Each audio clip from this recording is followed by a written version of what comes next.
Hello, everybody. Hi there. So today is a very exciting day. The announcement for the new album, Always Like New, and of course, the reason that we're here, which is the accompanying video to the first single, Sit Down, You're Rockin' the Boat. I am super excited and grateful for your comments and your support for the song so far and for the whole concept of the album. Um, and yeah, it comes out June 25th, by the way, if I didn't already say that. Did I already say that? It comes out the 25th of June, the entire album. But of course, this being the first song that you're getting to hear from it, it is super exciting and thrilling for me to finally get to share some of it with you, because it is an album that has been a long time coming for me, both in terms of my joy and love for musical theater. It's something that I've always wanted to do. And also, just considering how we all got thwarted with COVID, and 2020, and how that sort of, you want to talk about rocking the boat, how that really rocked the boat in terms of life and also work. I actually finished the very last song for this album itself, recording it on March 12th, 2020, which ironically was the date that Broadway closed down. So Alex Lacamoire, with whom I collaborated on this in terms of arrangements, and also producing this album, he and I finished. We had been working on it in parts of 2019 and into 2020, and then obviously, as I said, on March 12th, we finished it and put it in the can, as we say. And then, of course, well, the world got turned upside down. So I wanted to wait a bit until I could, really feel like I could get this out there to you in a way that was the right time and felt hopeful, for the world to be coming back around safely for all of us, and be able to show you more about this record and share more about it with you in a way that is fulfilling to me, which is to get out there with you and to be able to promote it properly. So all that being said, the album itself comes out um, in June, and June 25th, and you can pre-order it also today, by the way, if you're excited about it. But we're here to talk about this video coming up, that you're about to see the premiere, which is super exciting, of Sit Down, You're Rockin' the Boat. This song, I love it. I love the recording of it. I love the original of it. I love Guys and Dolls, which is where it came from. Um, this whole album, I feel, since this is the first thing that I've said yet about this album, it's important, I think, to sort of share with you conceptually what this album, and therefore this song, um, means for me musically and creatively. Yeah, I've always wanted to do an album of musical theater tunes, of the American Songbook, and I feel that one of the things about these songs, not only these specifically, but in all of the American Songbook and musical theater, is that they're just so well written. And sometimes, however, considering the beautiful legacy that it is, many of them were written stylistically and in times that a modern audience may miss them if you're not a musical theater lover, just because sonically they're different. So some of them sound dated, and yet the songwriting is so spectacular.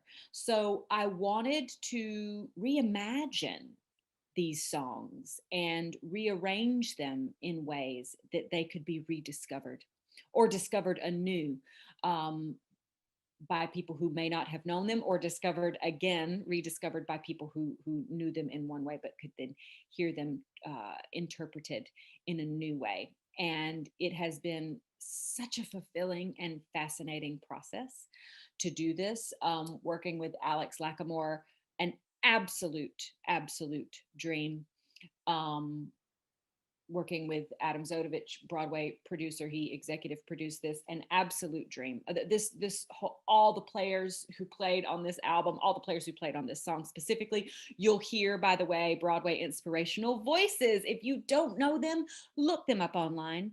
You will love them.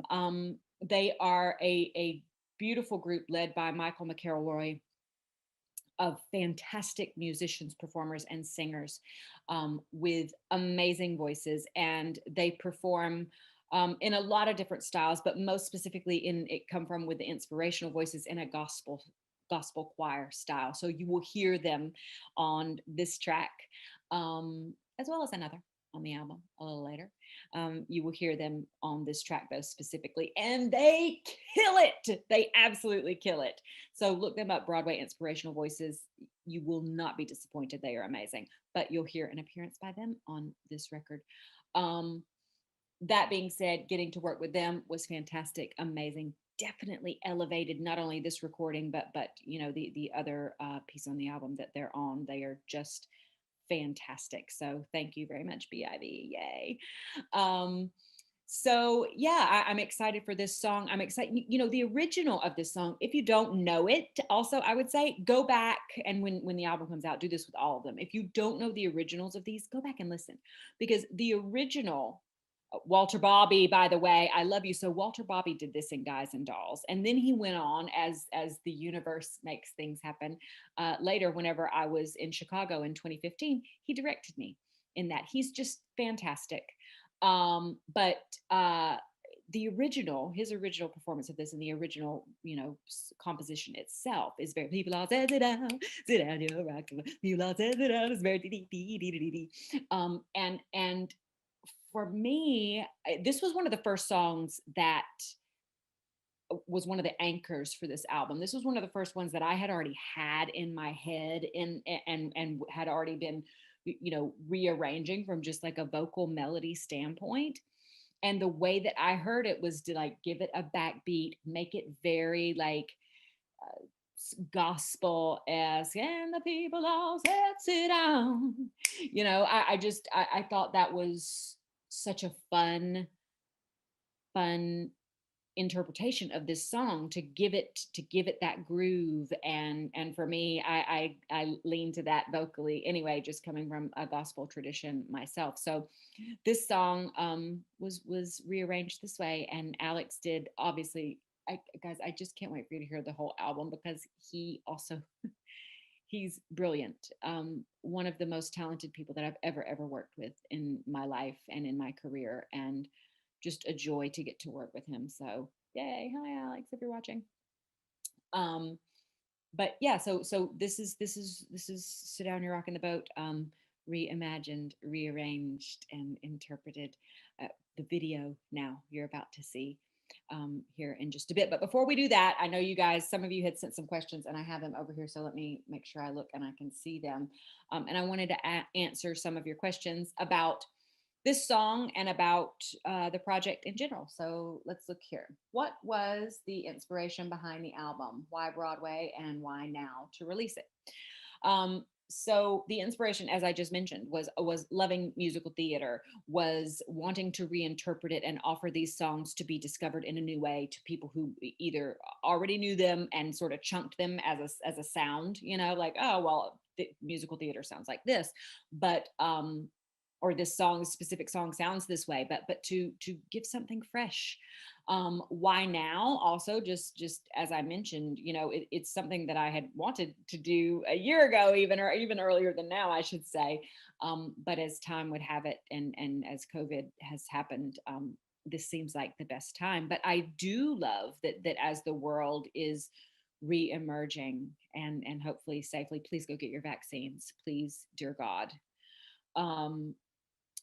You know, as we reemerge, that Broadway is going to reemerge, and to be able to have this record uh, come out and sort of say, "Yay!" You know, let's celebrate this. Let's start this off with a bang, and get back out there and get back out to seeing shows. You know, in the theater and in general, but live shows. And especially in the Broadway community, to get to, you know, celebrate this hopeful renaissance and rebirth that we're about to have. um, is wonderful timing to me. Let's see. What was the process like working with Alex Lacamoire on the arrangements and making the album? The process was amazing. We would each have sparks and certain things we would bring, different ones of us would bring in and say, hey, this is a good idea. Or we would talk about what it would be. I also talked about this, with Adam Zodovich in terms of which songs could be fun and why. But Alex and I would sit down and, you know, sit at the piano and talk about different ways, different things that we could hear or that we've heard, um, in terms of inspiring possibilities for these new arrangements. And then Alex is very one thing about the one beautiful thing about the theater world is just the precision that is there. And Alex is very much a surgeon in this way. So, we went through lots of steps in the process in figuring out which songs were really working. We started out with just piano and vocals, and you can really tell even from that, like what's gonna work. And then we would, sit in his studio and make voice notes and send things back and forth for inspirations or new ideas or how things might want to be changed. And then of course he went in and orchestrated everything. So it was an absolute dream working with him. He is one of my favorite musicians on the planet. Such a talented man. Were there songs that didn't make the cut for the album that you would like to see included or you were considering recording? No, and let me tell you why. I mean, there are a myriad, and I wish I could have recorded them all, but considering, that we wanted to make this album, complete and what it was, and considering what I said, that the surgeon that Alex Lacamoire is, we didn't leave anything on the cutting room floor. Um, we went when we went in to record these, they were arranged, they were orchestrated, they were on sheet music, they were, we knew what they were going to be.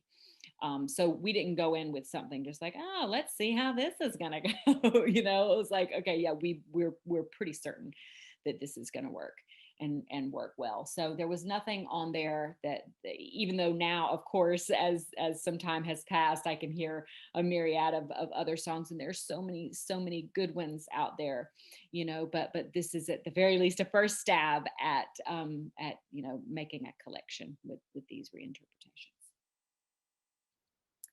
With the songs that are included, what drew you to them? Well, I mean, really is how, two things, I think, three things. One, do I just like it, which is just self-indulgent as a musician, but two, could these songs, which songs were best reinterpreted in a fresh way? If something sounded too akin to its original recording, and if there wasn't a way to reimagine something and honor it at the same time, if both of those things couldn't happen, then that wasn't a good selection. So that was sort of the criteria. Can it be reimagined in a fresh way, and does that fresh way, does that new arrangement honor the original by elevating it in a whole new way? So that was sort of our criteria. What was your favorite part about making the album? Oof. I mean, look, I love the studio, and it's ironically, um, out of all the various parts of my job as a musician, it is what we do the least, is being in the studio, because the creative process, the writing or the arranging or the touring or the promoting, all of that, is a way longer time than, or at least for me in my experience, it is. Going into the studio is expensive, so it's not an indulgent process, at least, um, for me. And so I love the studio experience and being in the studio, and especially hearing the string arrangements that Alex orchestrated. And oh my, that was super, super special. to get to hear these fantastic musicians come in and play. But getting to record this with everybody that participated on this album was amazing. Amazing. Was the process different recording during COVID times? Hey, well, most of it was recorded. The whole album proper was recorded outside of COVID times, so it wasn't different. There are 2 tracks that are going to be exclusive on for Target, and those 2 tracks are Not While I'm Around from Sweeney Todd, and She Used to Be Mine from Waitress. Hey, Sarah, love you.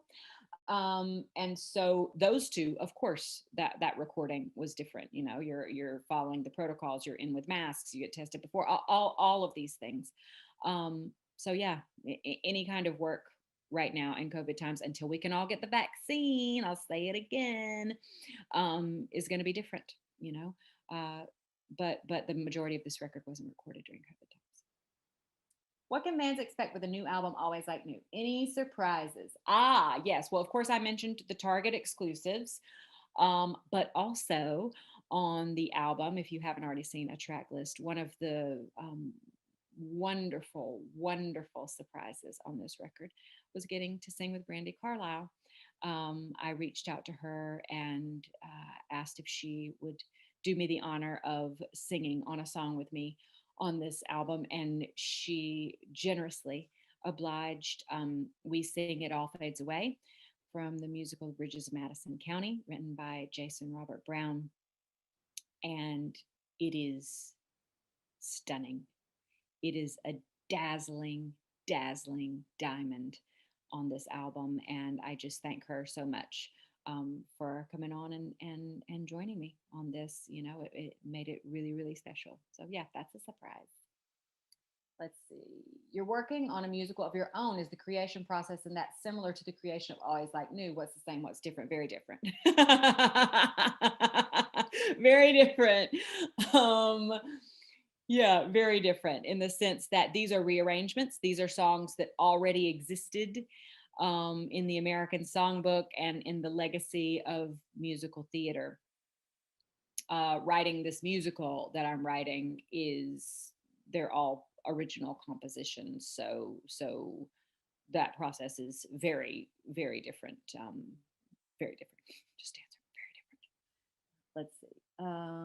Tell us about times that you've rocked the boat and how you hope to inspire others through your actions. Yes, sit down, you're rocking the boat. It is true. Most of the time, I have found that when I have rocked the boat, um, it has served me well. You know, I think it's important that we use our voices to advocate for ourselves and for others. And, you know, obviously, one of the times most recently that I did was at the CMAs a couple of years ago when I wore the, you know, play our fucking records um, cape that Christian Siriano and Alice Mizrahi did. And that was so fun. You know, it was so meaningful and it was so juicy and it was so lifey and it was so um, rewarding to be able to start that conversation. And it is still an ongoing conversation, very much still an ongoing conversation.